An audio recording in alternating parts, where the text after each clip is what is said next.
is here visiting from the University of Cincinnati. Oh, this is the good thing. Anybody who does come late has to knock. That's what's fun. Just shame them. Is this yours? That's Yeah. shiny. It's the inside. Okay. Some of what I might get to if I have time, Zach has actually seen before in a previous Physics X talk. But most of the rest, Nathan might have seen it too, but the rest of you would not have seen it. But it's going to be relevant for where we're eventually going to go in the future, after spring break, which I will go ahead and tell the loyal few, we will not be meeting the Monday after spring break, but we will resume the following week. Okay. So we're going to do a very quick review of 3 important ideas, some of which are familiar, some of which are not. So we're going to start with what we worked on last time. So if we have a theory of closed strings, so that means that our strings are loops. For closed strings based on oriented world sheets. Now what oriented means is that there is a clear distinction between, how can I say this? Well, one way to say it is there's a clear distinction between going counterclockwise and going clockwise around the world sheet. There's sort of another way to think about it, which we'll get to at the end of this. But the idea is that if I have this tube in space-time, there is a clear distinction between the surface or the inside of the tube and the outside of the tube. Okay? So if we think about, a vector pointing perpendicular to the tube that points outside from the tube, that's clearly distinguishable from a vector which points into the tube. So that's sort of what I mean by orientable, and we'll talk about consequences of that later. But for closed strings based on oriented world sheets, finiteness, that is not having those nasty infinities that we hate in quantum gravity theories. Finiteness at one loop depends on, and this is what we finished up with last time. So for those of you who were here last time, A, the contribution of how many string states?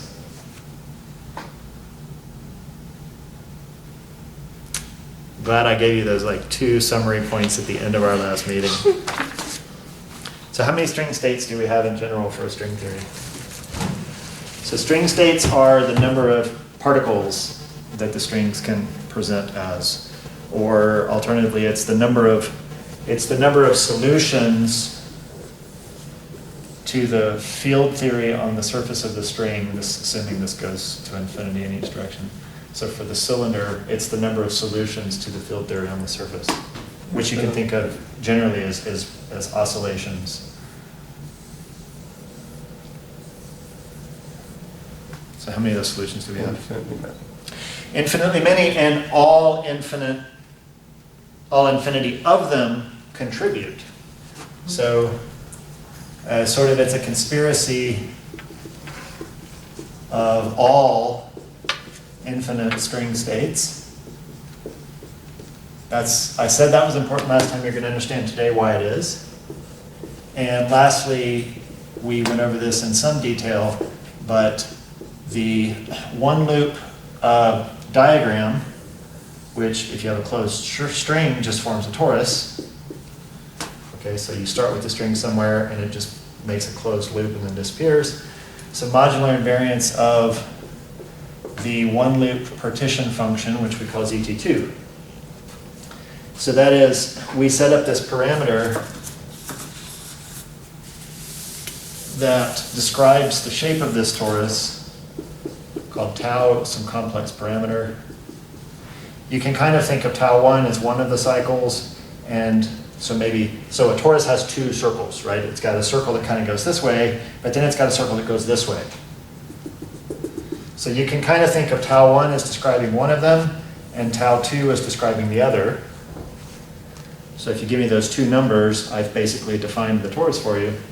And then modular invariance is generated by shifts of tau by 1, which of course means you can take tau to tau plus 1 and then take that to tau plus 1, which is the original to tau plus 2, so you can get any integer you want just by adding factors of 1.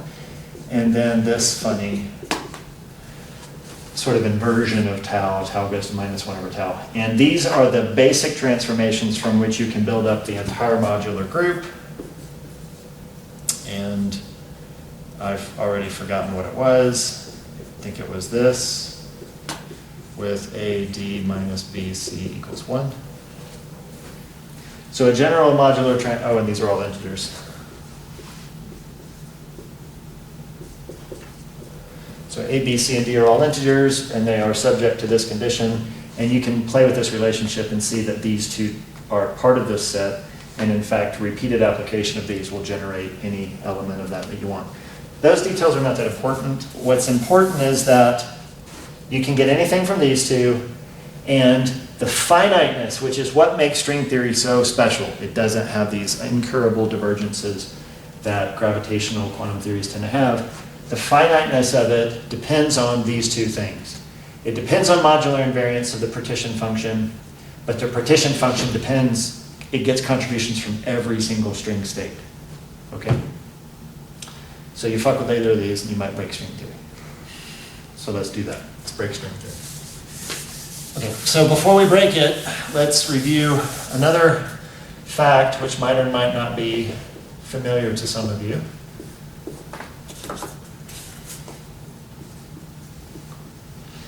A Lagrangian, or action more generally,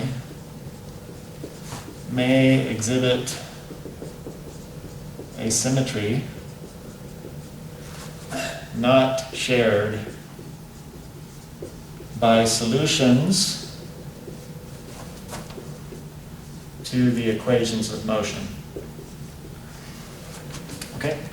Now, this statement actually plays a very critical role in one of the most important but more complicated aspects of particle physics, in particular the Standard Model, and that is the Higgs mechanism and the idea of spontaneous symmetry breaking.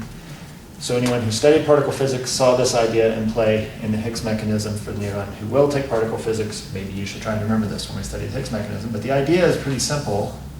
Just imagine you have a potential, and the potential depends on two numbers. I'm just going to call those numbers phi1 and phi2. They're just numbers. They take values on the real axis. And then I'm going to have some potential function which depends on both of those numbers. Okay? This is super annoying. All right, so what I'm going to do is I'm going to assume this potential. Now, this potential is a function of two things, so that means I can draw it as a surface.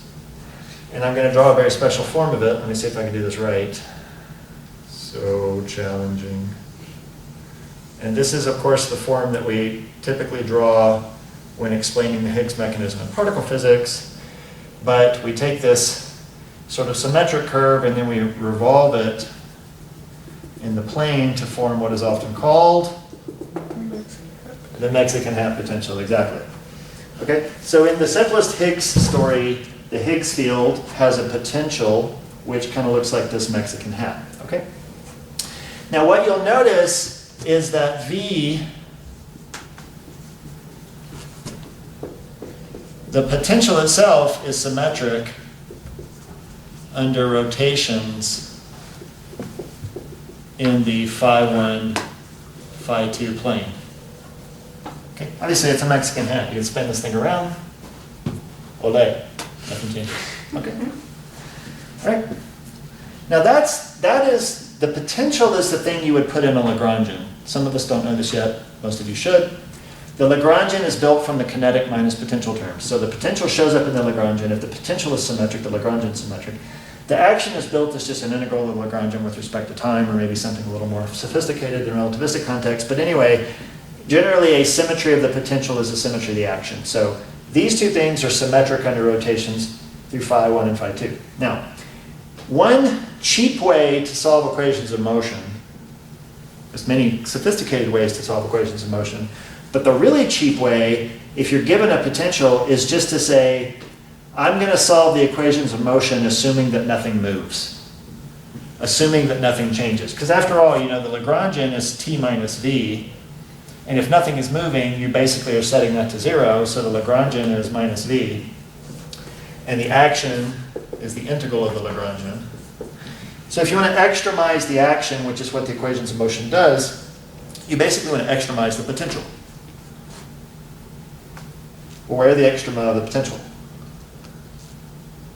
In the center. They're in the center or in this valley. Okay, that's where the derivative is a maximum, and here's where the derivative is a minimum. But this should make sense. If you think of the potential as like literally a surface and you were putting a ball on it, if you put a ball right at the top, it would just sit there at rest. If you put a ball in the valley, it would sit there at rest. If you put a ball anywhere else, it's not going to remain at rest. So that's just reflecting this like, these are the cheap and dirty solutions to the equations of motion. They turn out to be very important ones because these solutions are the kinds of solutions about which we find our equations of motion for fluctuations. But what I want to point out in the two solutions that I gave you is one of them is symmetric and one of them is not. Which one is symmetric?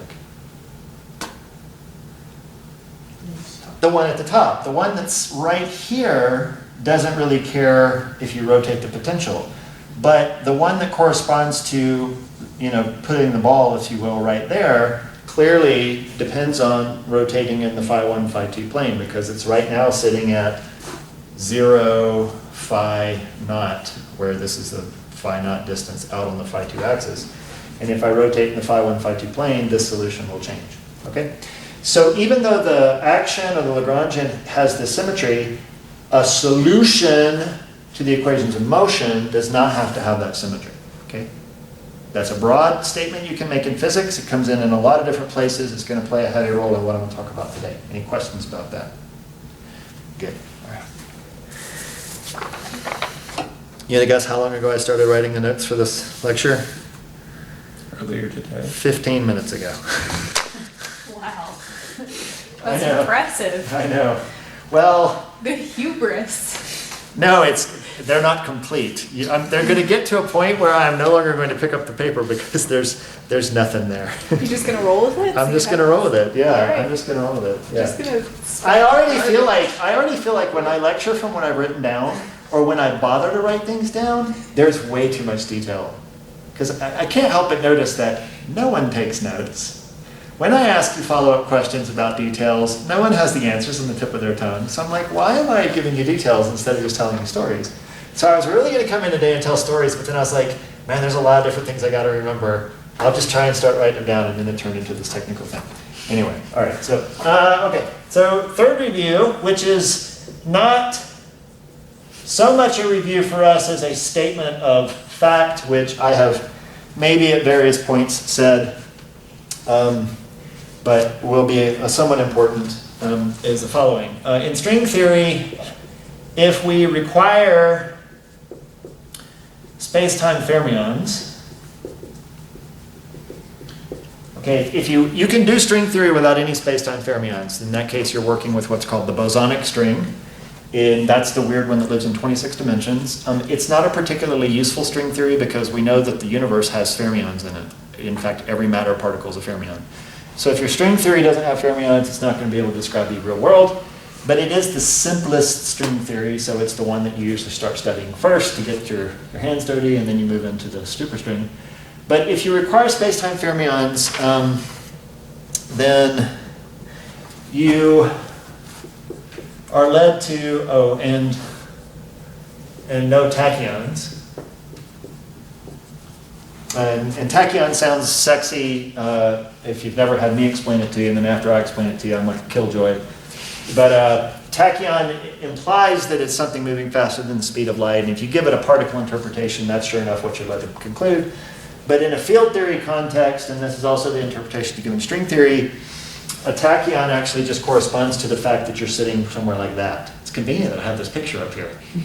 So in fact, in the Higgs mechanism, the Higgs field is a tachyon. It's a tachyonic field before the Higgs did its thing and gave everything mass. A tachyon just means you're sitting at an unstable maximum, and if you fluctuate, you'll run off.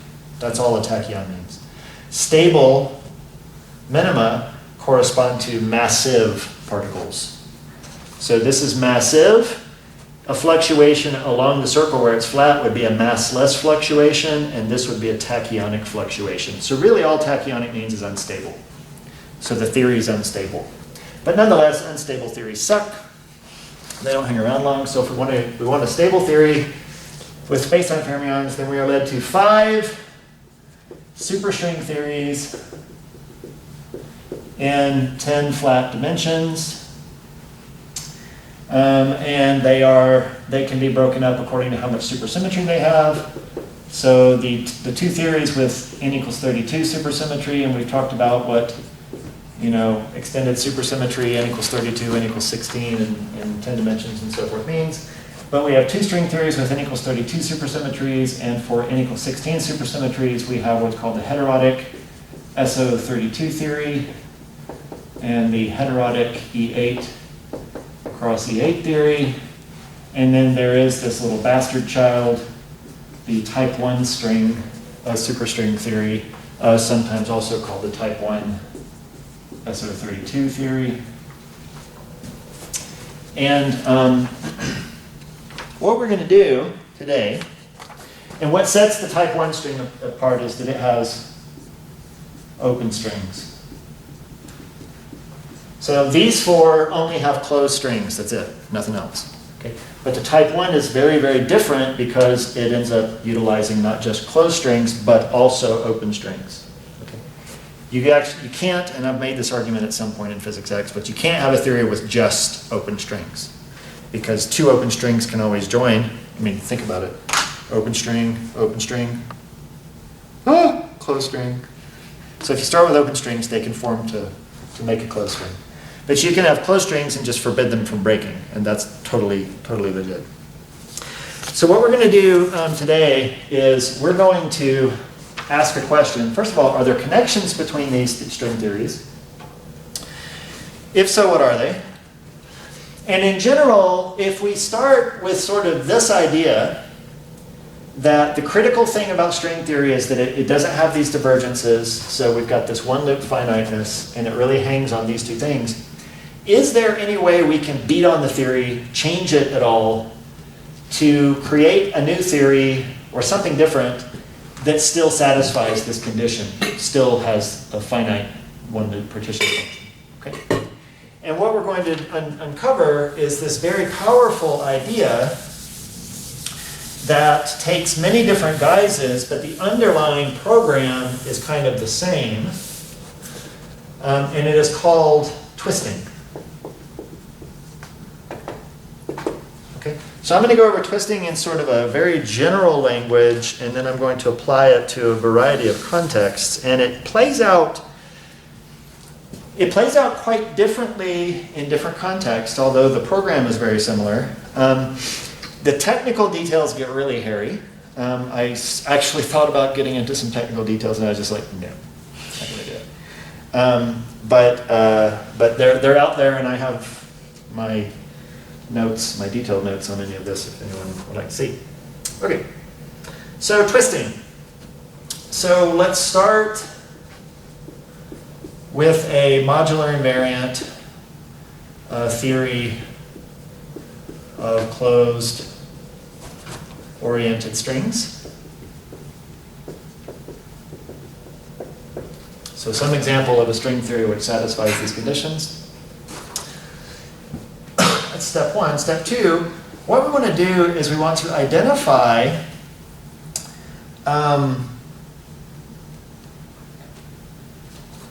a symmetry of the world sheet action. And I have written down this world sheet action in various places. In fact, I've written down some partition functions, but we don't really even need to get into the guts of it. We just want to find some symmetry of the world sheet action. Ideally, this would be a discrete symmetry. So for those who aren't familiar, if I have a sphere, I can rotate it as much as I want any direction and it looks the same. I can rotate it a little bit. I can start at 0 or the identity and rotate it as small as I want. But if I take like, can I do it? No, that won't work. God damn it, nothing is symmetric in here. Grab an eraser. Yeah, the eraser will work. The eraser will work. If I take the eraser, because it's, it's this rectangular-ish thing, and I think about the transformations I can do in it, I can't rotate it an arbitrary amount and get the same thing. Like if I do that, it looks different than it did before. But if I rotate it by 180 degrees, it looks the same. Okay. And well, that's actually it. Well, erasers suck because this side's different from that side. Anyway. Okay, so but that's an example of a discrete symmetry. You can't just do an arbitrarily small transformation. You got to take these integer or these discrete steps. So we want to identify a discrete symmetry of the world sheet action. And, oh man, I'm running painfully short on notes now. Yeah, okay. All right, and then, so I'm going to say this is some transformation. I'm just going to call it G, which leaves the world sheet action invariant.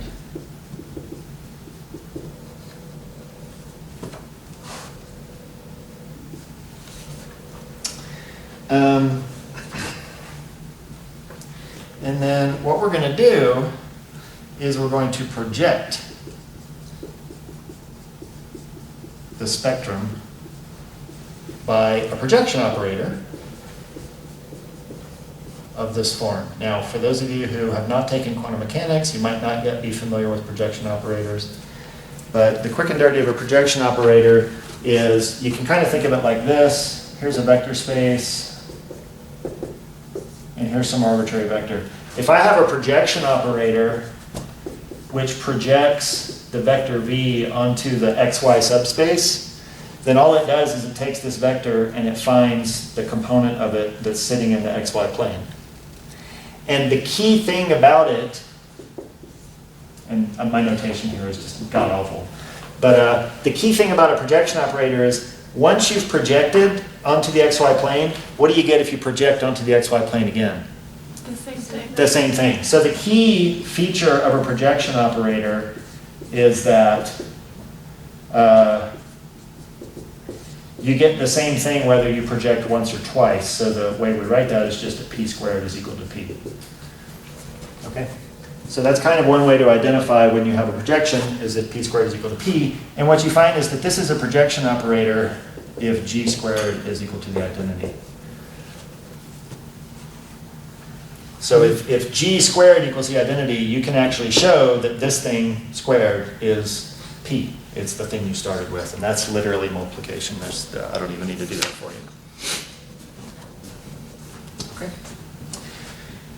You can do more general projections. You can take things which are maybe fourth order. So you have a non-trivial g squared, you have a non-trivial g cubed, and then g to the fourth is the identity. And then your projection operator would be actually something like this.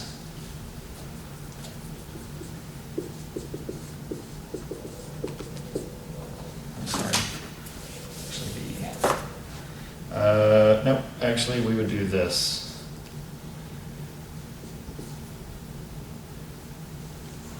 That's fifth order. But anyway, I'm not going to worry about that in today's examples, but you can do higher order projections. I'll just do the simplest. I'm just going to have one transformation. It's kind of like flipping. It's kind of like a rotation by 180 degrees. 180 degree rotation, you do it twice to get back to what you started with. Unless it's fair.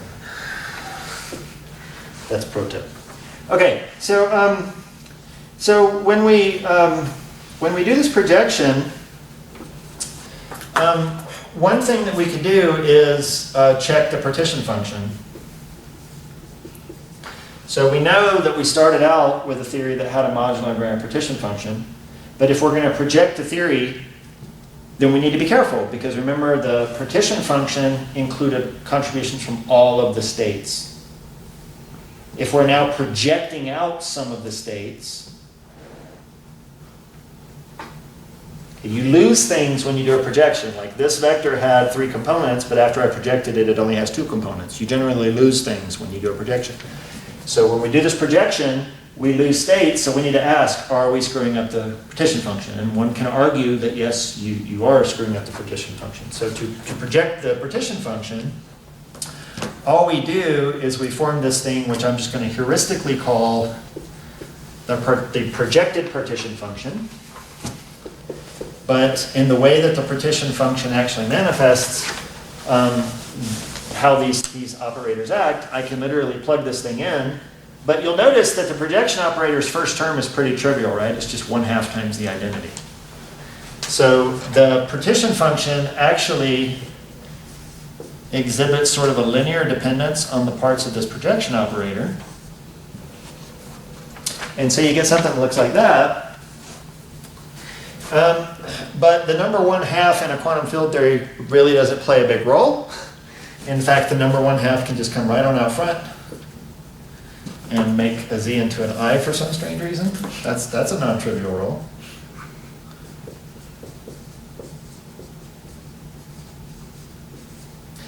Okay, so just pulling out the factors of 1/2, what the first term gives us is just 1/2 times the original partition function. And the second term gives us 1/2 times the partition function, but it's built with this transformation g in it.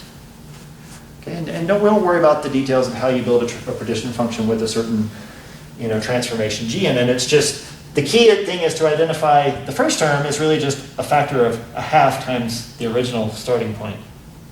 Okay. Now, what can you tell me about this term? It has the same modular invariance. It is modular invariant, right? I mean, the factor of 1/2 is not going to change that it's a modular invariant thing. So this is invariant under tau goes to tau plus 1 and tau goes to -1 over tau. Okay? So now we can kind of see that if this thing is going to fail to be modular invariant, it's because this is going to fail to be modular invariant. Okay?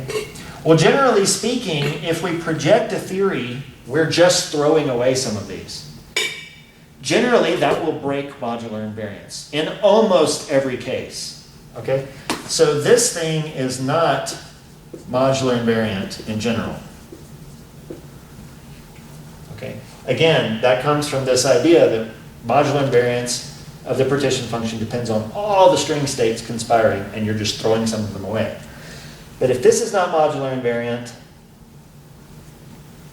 there's no way this can be. Because if this was modular invariant and this is modular invariant, the whole right-hand side is modular invariant. Okay? So therefore, this is in general not modular invariant. Okay? So we broke it. We broke the string theory. Wah, wah. We broke the string theory, and now we want to fix it. Okay? Now, let me give you, I'm not going to give you sort of a calculational way to think about this thing, but I will give you sort of a pictorial way to think about it. So remember, my picture disappeared, but the partition function we get by starting with the free strings. So these are strings which are just happily propagating along. So there's world sheets form cylinders. But now we want to think about these strings kind of coming out of nowhere, traveling for a bit, and then disappearing into the void. Into the space-time continuum. Did you tell Mike not to say that? I told everyone not to say that, ever. And then I just said it. I hate that. Okay. All right, so the idea of constructing the partition function with this G transformation, the way that the G transformation actually plays into the story is we take the torus, or sorry, the cylinder, we kind of bend it around to join the two ends, but before we join them, we take one end of it and we transform it with G.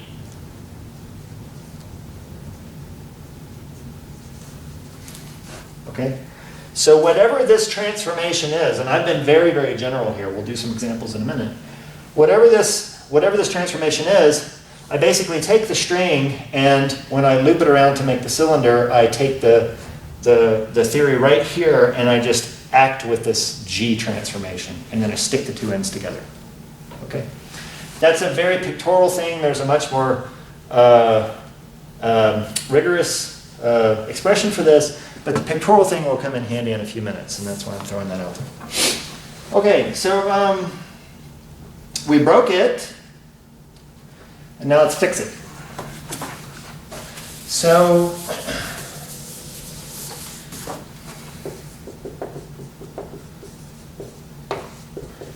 fixing the broke theory. You can do in one of two ways, but it actually turns out that they're equivalent. So the first thing you can do is you can take the problem child, that's this thing,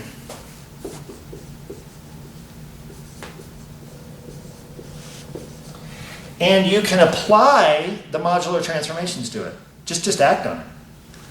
Now, it's not modular invariant. So when you do a modular transformation to it, what's going to happen? It'll change.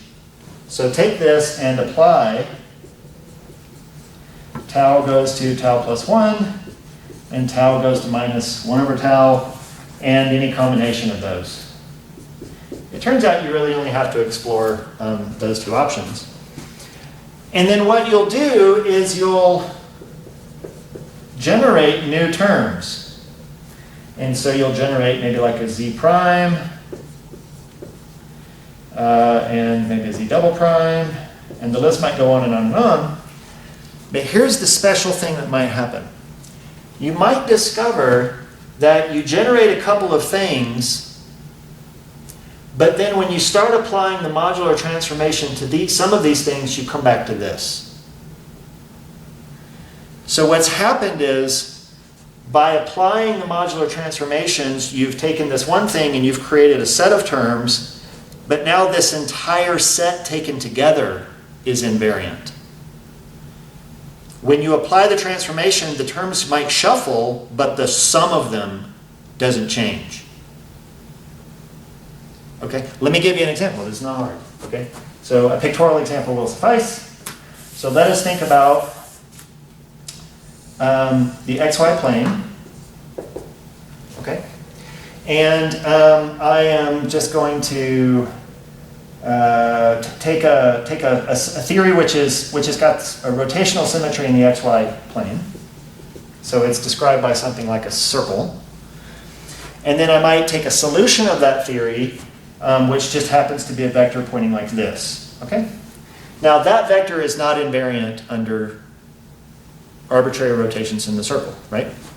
Now, this is an arbitrary rotation, but for this twisting, I use a discrete one. So let's suppose that for the discrete case, I choose like a rotation by pi. Okay? Now, if I rotate by pi, this is not invariant. Because if I rotate by pi, it becomes this. And if I rotate it by pi again, I get this.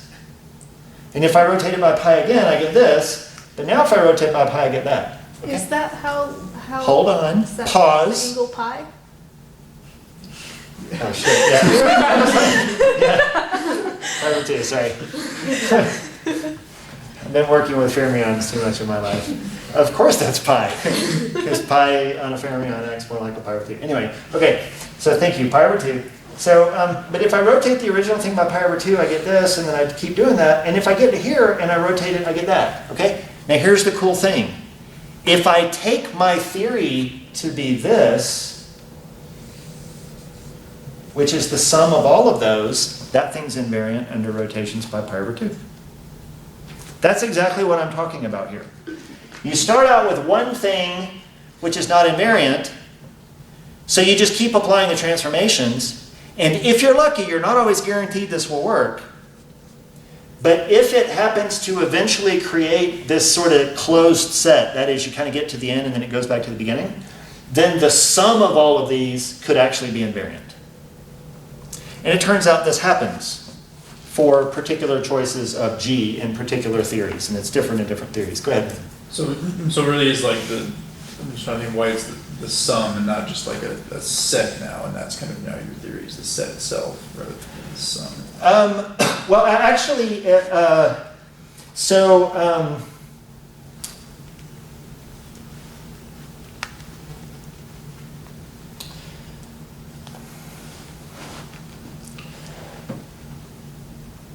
what I'm about to say, and then through example, might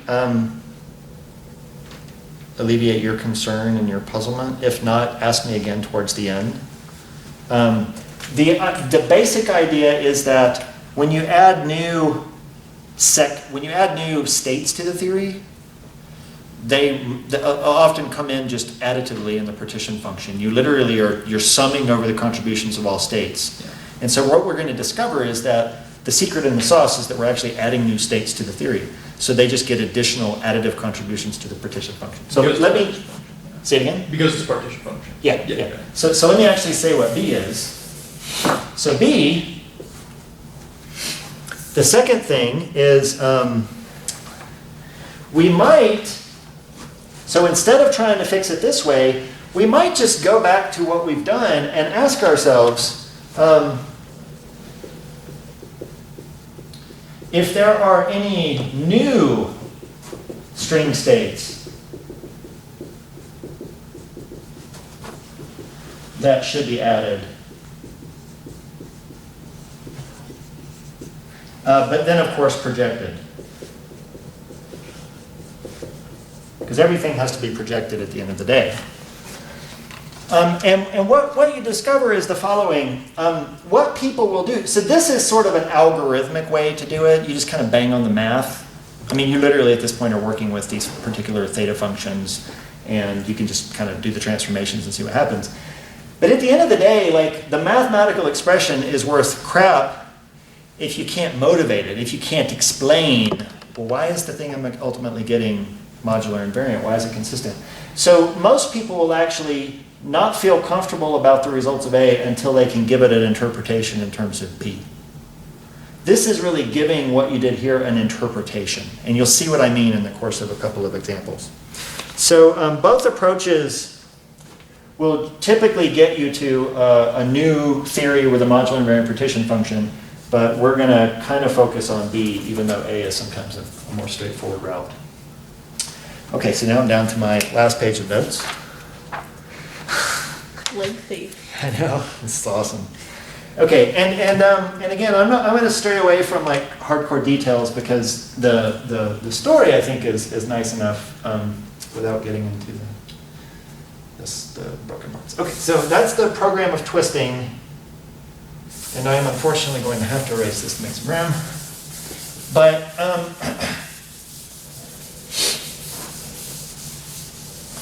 so the first thing we can do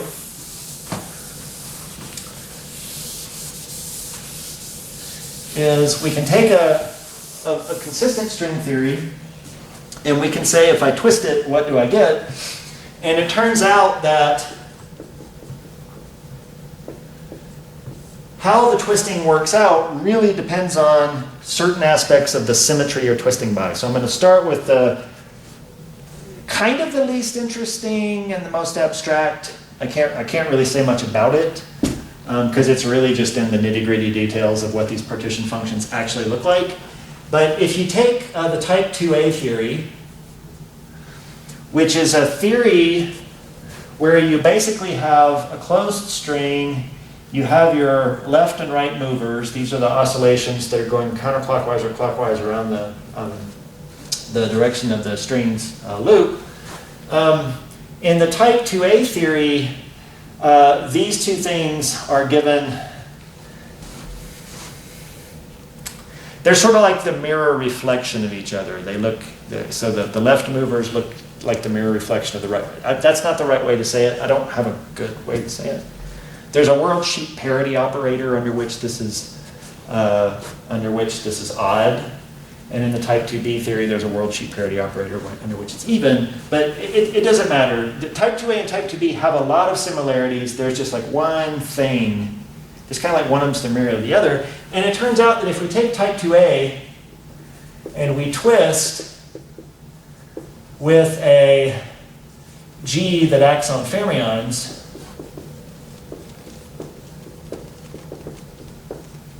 so the world sheet theories here, they have embedding fields. These are the ones that tell you where the string is and how it's oscillating.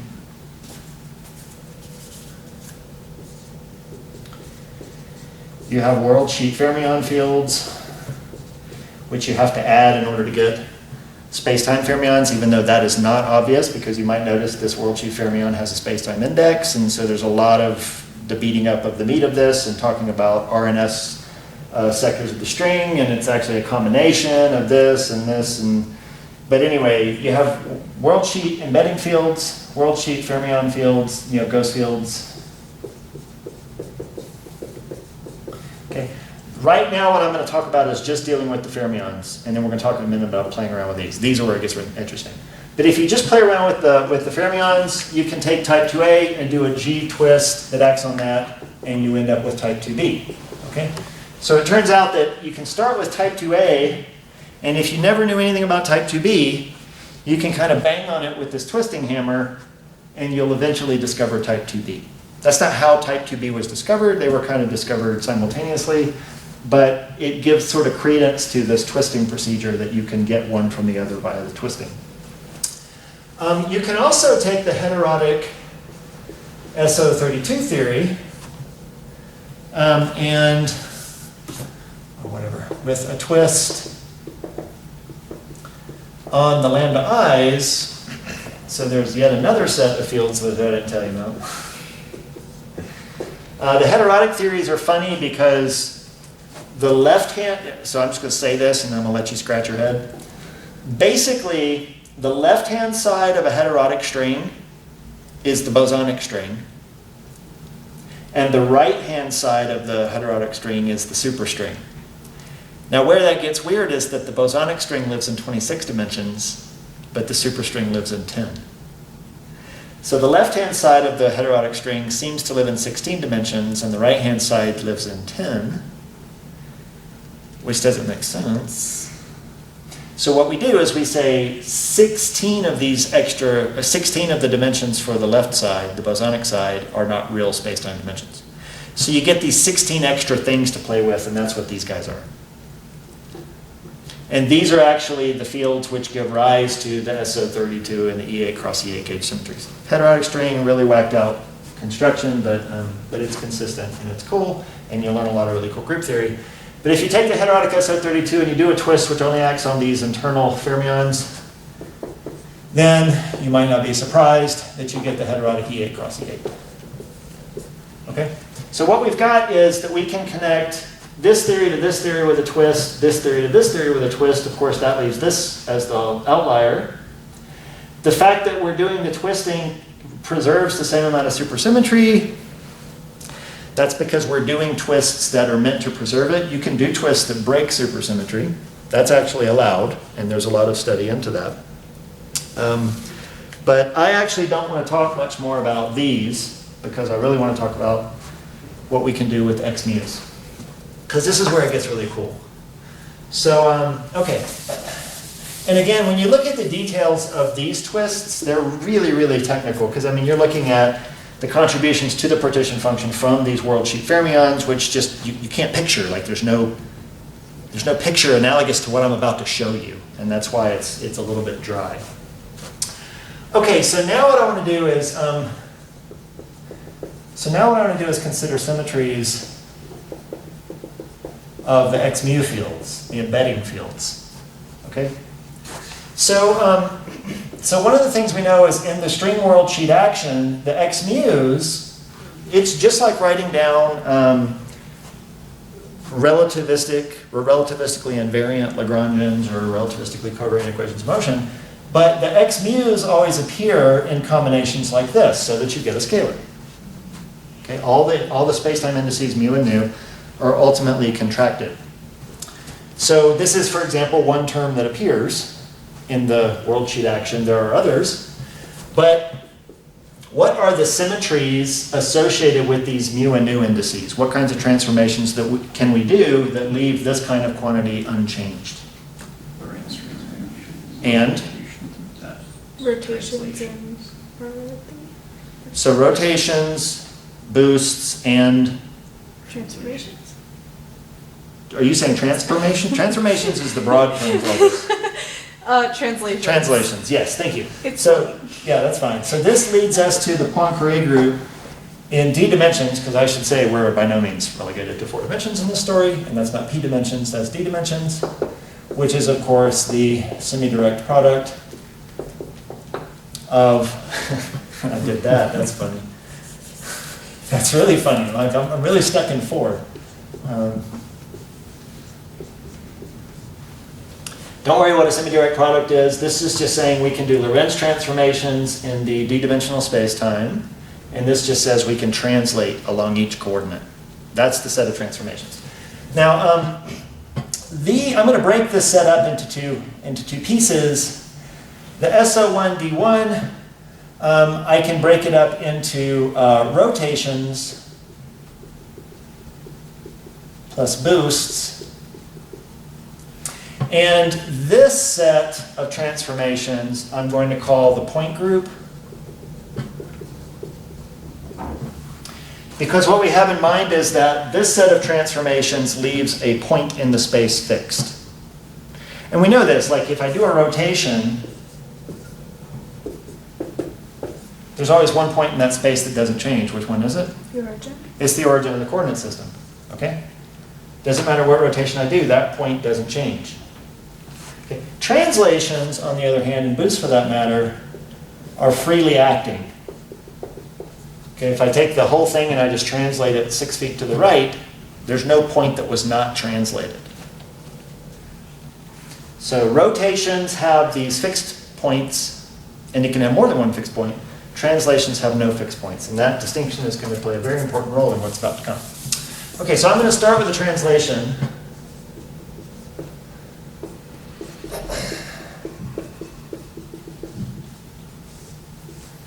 And so what we can do is we can say, let's just take one of the directions, say the x direction, the x1 direction. x0 would be time, x1 would be the analogy of the x coordinate.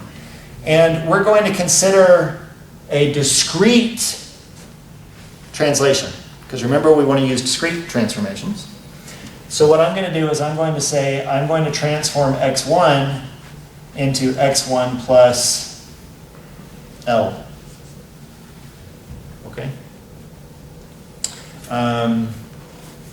Or, for reasons which will become more obvious later, 2 pi r. It's just the length. That's all that matters. Okay?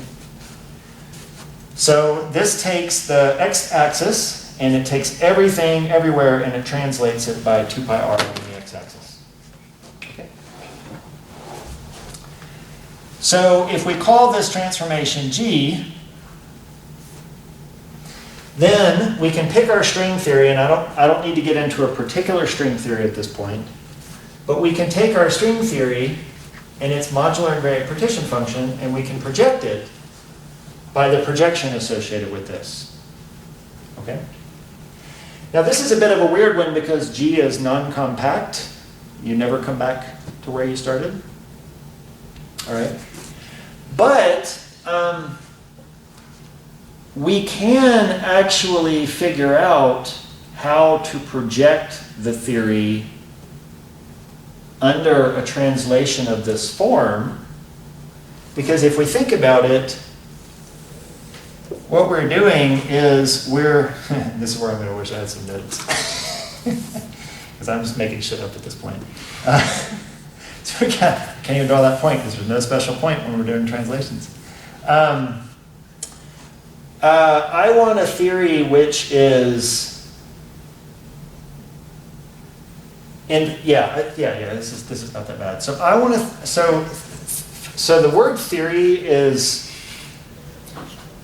well, I got to give you an analogy because you can't visualize a theory, okay? So if I said, I want a function that is invariant under a shift by some distance, say 2 pi r in the x-axis. And you can do this shift starting anywhere you want. And then you take that point and shift it by 2 pi r to the right. You take every point on the thing and shift it by 2 pi r to the right. Okay? What kind of function is going to be invariant under that kind of shift? Scalar. A scalar function which is...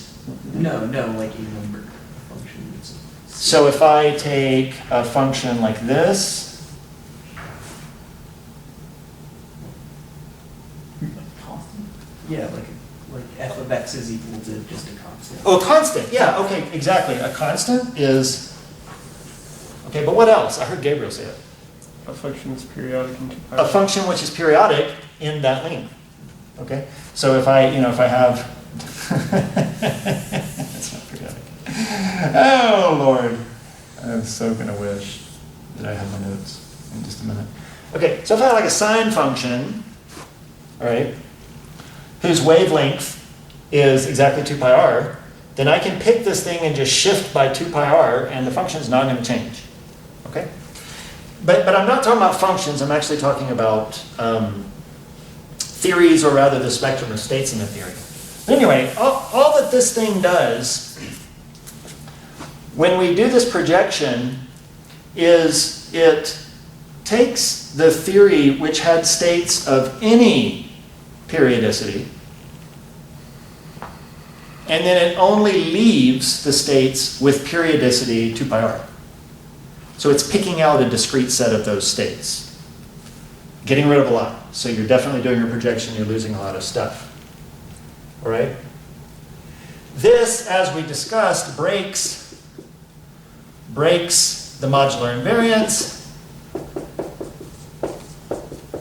because now we have this thing, which is not modular invariant. And so we can kind of do this 1-2 program where we say, okay, well, let's take this thing and let's start doing the tau goes to 1 plus tau and the tau goes to minus whatever tau, and let's generate some new terms, and hopefully it stops. And it turns out it does. It does with 2 terms. And I'm just going to call these z prime and z double prime. And the form of these is actually well known. But you end up only needing 2 additional contributions, and then these 3 form a closed invariant set. They remain, if you do a modular transformation of all of them, you get back the same sum, even though the terms might change, which role they're playing. Okay? So the question is, what the hell are these? And here is the really, really cool part about this entire story. And it was part of the story in that type 2a, type 2b heterotic SO32 and A quadratic, although it's much harder to see there. The miracle of twisting relies critically on the fact that we're doing string theory. This program would absolutely not work if you were dealing with a theory of point particles. And you'll see why in this example. So the question is, where are these new terms coming from? So what we started with was, we started with a theory which is, infinite 10 dimensions. And we took this thing, so maybe this is, t, x, y, z. We took this guy, which was infinite, and we have secretly replaced him with what? Periodic. We've secretly replaced him with 0 to 2 pi r. We have made this guy a circle. We've made it periodic. So what we've done, among other things, is we've taken momentum wave functions, which if you have and now we're doing a little bit of quantum here, if you have a coordinate which is infinite, what can you tell me about the allowed values of momentum for that particular coordinate? They form what kind of spectrum? They form a continuous spectrum. But the minute you make that coordinate finite, either by forcing your particle into a box or making it periodic, the momentum suddenly becomes discrete in quantum mechanics. It becomes quantized. That's exactly the projection we're doing. We're taking a continuous spectrum of momentum and we're throwing out everything except this little discrete ladder of momentum states. And that, of course, is why this theory is not modular invariant. We've thrown away a lot of stuff. But in string theory, you get something new. What do you get in string theory when one of your space-time coordinates forms a circle? Now, momentum is a string.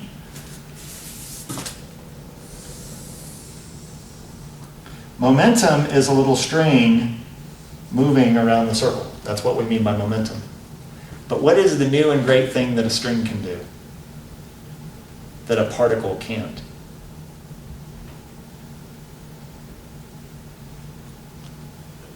So this little string particle can certainly be moving around this circle. And that's the same thing a particle can do, like an electron can. String can oscillate. The string can oscillate, but what else can it do? Stretch it around. It can wrap around it. The string can actually wrap around the thing, which is what we call a winding mode. So strings, because they're extended, could actually begin at one point, stretch all the way around the string, and come back to the same point before they close off. And they can do that once, or they can do it twice, as many times as they want. In fact, what you discover is that the winding spectrum is infinite.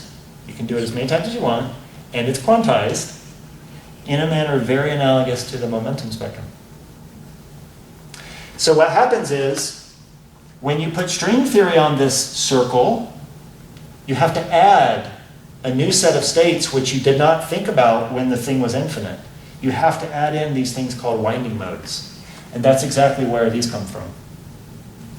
So these are the projected winding modes.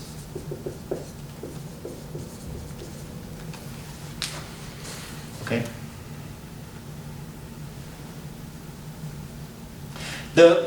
Ostensibly, a winding mode, this is where it gets a little weird. A winding mode is a string which is extended in the covering space, which is the original x-axis that was infinite. So now you're thinking about a string which is stretched along x, but then you want to project it so that it begins and ends at the same point under these discrete translations, and so that's why we have to project it. So that projection is it's almost obvious in this case. It's not so obvious in other cases. Okay? So what we've discovered is that by twisting a string theory with a symmetry of a translation along an axis by a certain distance, that the space-time geometry that you're working on has changed. That did not happen when we did 2A to 2B and heterotic to heterotic. Those were both on 10-dimensional Minkowski space and nothing changed. Here, the geometry changed significantly. An infinite coordinate became compact. Okay? Now, a lot of times this is just called compactification in string theory, and you don't talk about it in this language of twisting, or what is often called orbifolding, but it follows the same rough program. Okay? And now I'm gonna finish with one more example, because I'm not gonna be able to do, I mean, I can do it, I don't know how much you've got in you, I don't know who's waiting downstairs, but let me give you an example now from the Point Group, because this is where things get really cool. So now, consider a rotation in, say, the xy plane. So you know we've got x, y, z, blah, dot, dot, dot, dot. So I'm just going to pick a rotation, a spatial rotation. I'm just going to have it be in a plane, the xy plane. And I'm going to make it by pi, really by pi, so that the rotation squared equals the identity. Okay? And we know that this leaves x equals y equals 0 fixed. So this has that property that I was telling you about, where the rotations in the plane leave the origin fixed. It's the one place in space-time which doesn't go anywhere under this transformation. Now if we take our modular invariant partition function for some oriented string, and we twist by this, then as usual, we do something like that, and the resulting theory is not modular invariant. Okay? But we can play the same game. We can start doing the tau goes to minus 1 over tau, tau goes to tau plus 1 on this term, because this is the one that's broken. And again, it turns out that this gets fixed by 2 additional contributions. In general, I mean, so that you're not left guessing, as long as the transformation you're doing it's called a Z2 transformation, it squares to the identity. If it's a Z2 and this is going to work, you're only going to get 2 more. That's the rule. If this is Z3 or Z4, you'll get an analogous number of initial corrections. Okay, so the question is, what are these things? Now, this set of states, which I called the winding states for the circle, they have a generic name in this program. These are called the twisted sector states.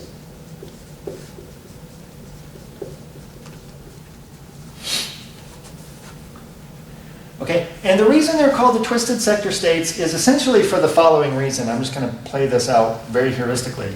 So remember how I said that this guy you get by taking the cylinder, and when you form the torus, or the torus, that's the right word, you do a transformation of one end of it before you join. Okay? Now, you might say, well, what about this circle? You know, what are the conditions on this circle? Well, this circle is just periodic. Like, you know, you're going around the surface of the string, and when you get back to here, you better be at the same point in space-time. But one of the modular transformations, which we talked about last time, one of these modular transformations, and it happens to be this one, for the torus, it takes this cycle and interchanges it with this cycle. That's what this transformation does. So in terms of the original string, what this transformation is doing is, instead of taking the G transformation and doing it on one end before you make the torus, it's actually doing the G transformation as you go around this way before you complete the string. So when you make a closed loop of string, you're actually doing that G twist before you glue the 2 ends together. And that's why these are called twisted sector states. That's just where the name comes from. That's not going to occupy my attention. I just want to point out the cool thing that happens here. What's interesting is that this rotation on x and y sends this to minus x and minus y. If you do a rotation by pi in the xy plane, whatever's in the x goes to minus x, whatever's in the y goes to minus y. Which means that when you come here and you talk about the boundary conditions around this loop, as you go around the loop, your boundary conditions are no longer periodic, they're anti-periodic. Because when you get all the way around the circle, remember, before you get back to the same point, you got to do this transformation, but that's sending x to minus x and y to minus y. So your boundary conditions are anti-periodic. Now, if you have anti-periodic boundary conditions, what solution do you lose? So periodic boundary conditions on say, a wave equation allow for one type of solution and then a bunch more. But anti-periodic boundary conditions, you lose one of the critical solutions, and it's the one you were screaming out earlier. The constant solution. Because you can't have a non-zero constant solution where at this end it's this value and at this end it's negative. It doesn't work. It's got to change. Okay? So because of these anti-periodic boundary conditions, you lose the constant, one of the states here. It's the constant state. But here's the cool thing. That constant state, that sort of, you're not worried about the wiggling of the string, you're just worried about sort of this overall constant solution. That's actually describing the center of mass motion of the string. It's actually just describing, fuck that this is a little wobbly piece of loop. I just want to think about it as just this thing that's moving. That motion is described by that constant solution. Okay? But you lose that constant solution in this case. So what you discover is that in this case, the twisted sector states are localized. They can't move. And moreover, they're localized to, well, there's only one place they could possibly be stuck, because in this space-time, there's really only one position that's special. It's the fixed point of the transformation. It's the origin.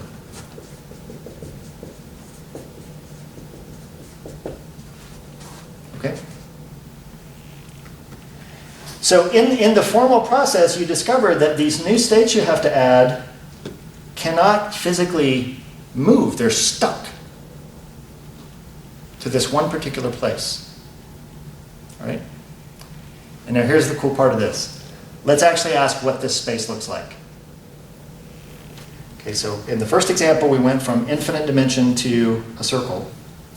Now we're taking the xy plane and we're taking everything and we're projecting it onto something which is invariant under a rotation by pi. So what we're doing is we're taking the plane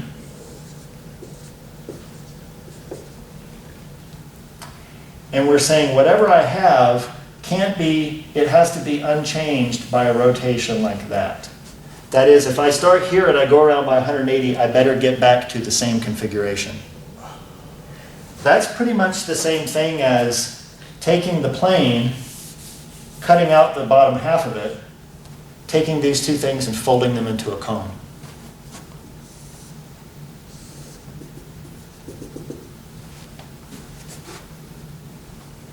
Because anything which is periodic on the cone is going to be invariant under this transformation. Now, what do we know about a cone? It has a singularity. In fact, you can prove this with the tools in GR. A cone is actually flat. It's actually flat everywhere except at the tip. And at the tip, it's not just curved, it's singularly curved. But where are these twisted states stuck? At the tip. So string theory on a cone does this really amazing thing. You get strings which can propagate around the cone, and they just act like normal good old strings. But then you get these additional strings which are winding around the tip, and they can't move away from it.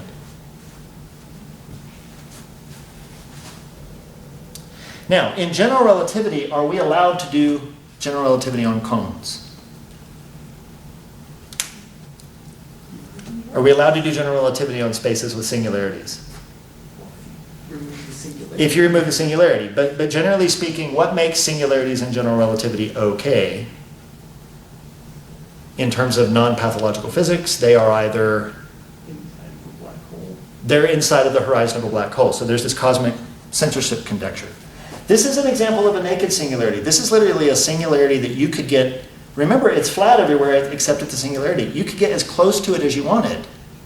You could get right up to it and see quantum gravity just screw up the universe without any fear for yourself. General relativity is not capable of handling that. String theory is. Because of these stringy, twisted states. Now, the low energy limit of string theory is a field theory and has general relativity in it. That might seem weird, but that's what happens.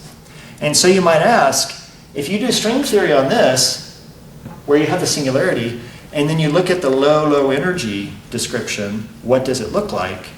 And it turns out that at low energies, it just looks like that. So at low energies, the twisted sector states smooth out the singular geometry. It's called resolving the singularity. Okay? And then I'll leave you with one final observation, which connects back to what we've been talking about, and then I'll tell you what we're going to do next time together. And I'll leave you with one final observation, and that is, if you take, so what I've just done is I've taken R2, and I've orbifolded it by rotation in the plane. In general, you could take a circle, for example, S1, and you could actually take a reflection around an axis, say reflect the bottom to the top, so a reflection across this axis, and this forms something similar to a cone, except it's not infinite. It's just a circle.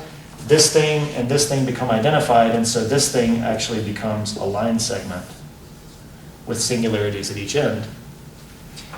The reason I'm bringing this up is that's a circle twisted by a reflection, higher dimensional analogs of circles or tori. And so you could imagine if you take a T6 and you twist by a reflection of the T6 in a certain way, you get a really interesting higher dimensional space, which turns out to be a Calabi-Yau threefold. And in fact, what's cool about it is that, remember when we were talking about Calabi-Yaus, we said Calabi-Yaus are not flat. They're Ricci flat. They're Ricci tensor vanishes. That's what's important about them. But they can be curved spaces. The Riemann tensor doesn't vanish. What this does is it takes a Calabi-Yau, which has curvature kind of all over the place, and it basically takes all of the curvature and squeezes it to these orbifold fixed points. So the rest of the Calabi-Yau space is actually flat, and all the curvature is contained at these little singular points. And so this turns out to be a really, really simple Calabi-Yau to do physics on, including string theory, because the space is flat everywhere except at those singularities. Whereas if you try and do string theory on the resolved Calabi-Yau, where it's not all concentrated to singularities, then the metric can be really weird and the string theory can be really hard to do. So this is one of the sort of technical playgrounds for looking at the effects of Calabi-Yau compactification in string theory and all the stuff we've been talking about for the last 6 months. No, we did like 5 lectures on Calabi-Yaus. Again, following from this whole orbifold construction and this orbifold magic that you only get if you're working with string theories. Okay? So next time when we meet after, and it's good that Zach won't be here because he's already seen this. So next time when we meet, we'll actually take this construction, we'll do something very similar but just a little bit different, and we'll find out where this guy comes from. Okay? But that's way too much for today, so we'll do that after spring break. Are you hang out with the bastard child next week? You're gonna hang out with the bastard child in 3 weeks? Is that what you're saying? Oh yeah, hanging out with the bastard child. Yes, I was like, how do you know about the bastard child? Oh, you don't know my thing.